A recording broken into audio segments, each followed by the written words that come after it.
Now let us consider currents in a bit more details.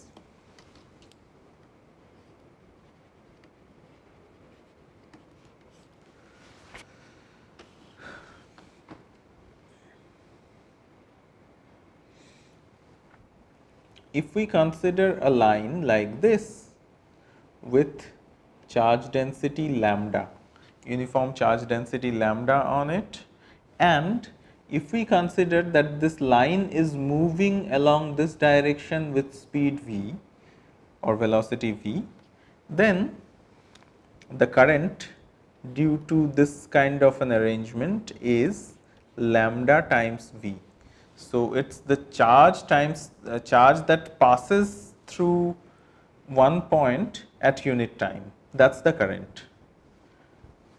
And it is important to note whether current is a scalar or a vector. The charges are moving along a particular direction, that is we are considering now, although in reality the charge carriers move along many different directions and the resultant motion is considered as the direction of the current, but current always has a direction. So, current must be a vector quantity and it is proportional to the velocity, therefore, velocity is a vector quantity, therefore, current must be a vector quantity. Let us write this in vector notation. And if we do that, then the magnetic force can be expressed as for an infinitesimal charge dq moving with velocity v,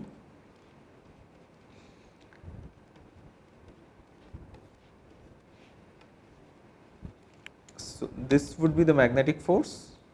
And if we now consider many such dq infinitesimal charges and sum over all the forces for the entire system, entire charge distribution, then we will have to integrate over that and we will get the total magnetic force. That equals, for the example of the line charge distribution that we have considered, V cross B times lambda dl, and this means this is I cross B. What is I? I is lambda times V. So, these two make it I dl integration over that. Now, I and dl are in the same direction in this case, they cannot be along different direction. So, we can also alternatively write that magnetic force is I times dl cross B. If we consider that the charges are moving on this wire, so the dl and the velocity of that charge, that would be along the same direction, there is no question of that being in the different direction. So, this expression is also valid and it means exactly the same as this expression. Let us consider an example of this force.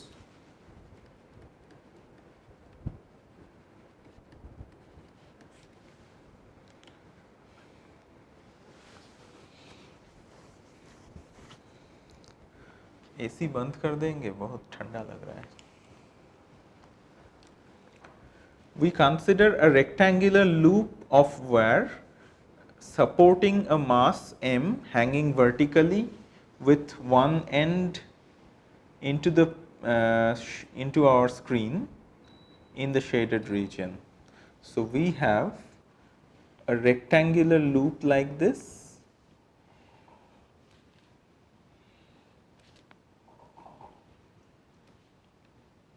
and this rectangular loop carries a current in this direction and there is a mass m hanging from it like this.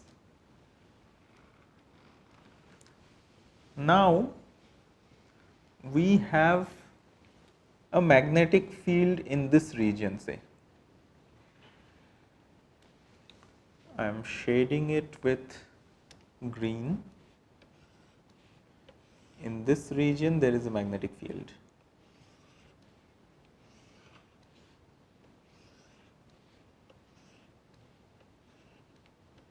And not outside. So, the width of this loop is A.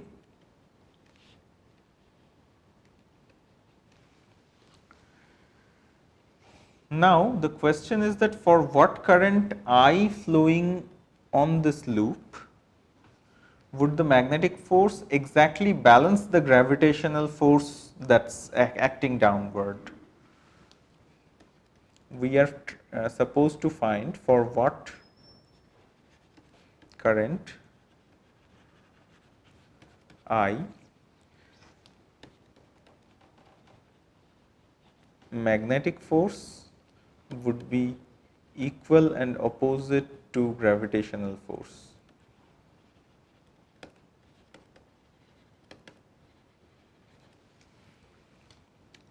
This is the question that we are supposed to answer.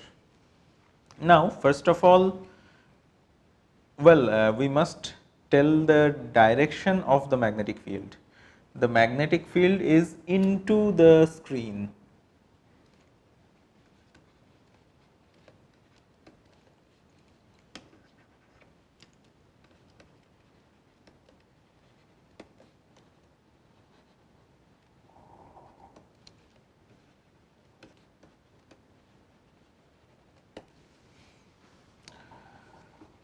In order to solve this, first of all, we have to find the direction of the current. We have already shown some direction. Let us verify whether this is correct or not given the direction of the magnetic field. We need the loop being pulled upward by the magnetic field, otherwise it is not going to help us. So, I cross B is important. B is into the screen along this arm, the left hand side arm. There would be a force along which direction? Let us see, it is I cross B. Applying the right hand rule, we will get something like this. So, the force will be along the left on this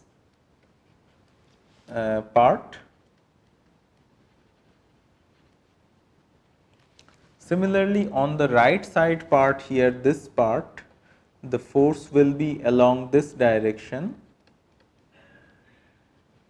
It will not help in balancing this loop against the gravitational force. Let us consider if this be the direction of the current in this arm. Remember, the other arm is not subject to the magnetic field. If this be the direction of the current in this arm, then applying the right hand rule we will get. So, I cross B, that means the force points upward. Upward would be the direction of the magnetic field, magnetic force. So, the direction of current that we have drawn here, that gives the force in the correct direction. So, the current would be clockwise.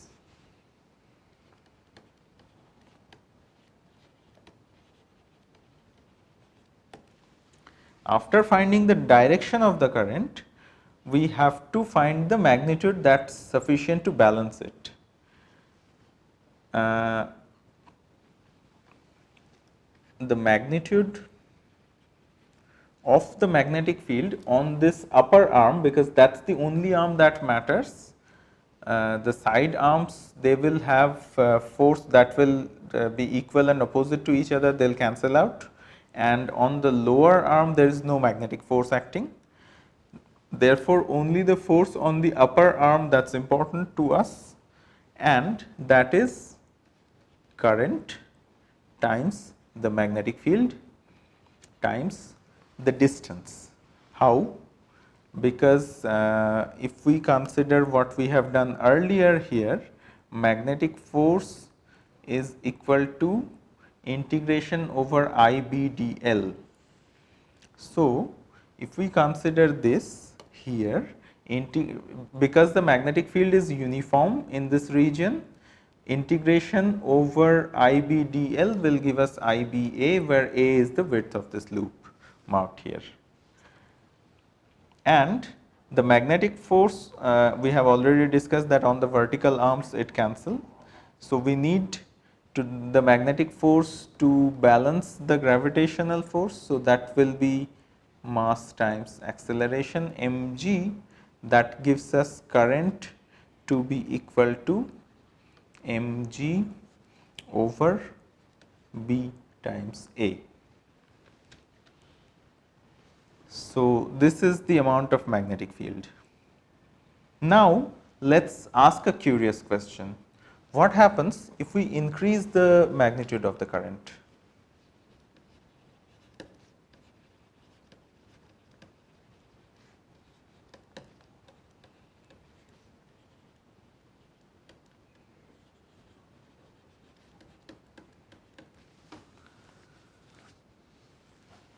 We will have stronger magnetic field along stronger magnetic force than the gravitational force.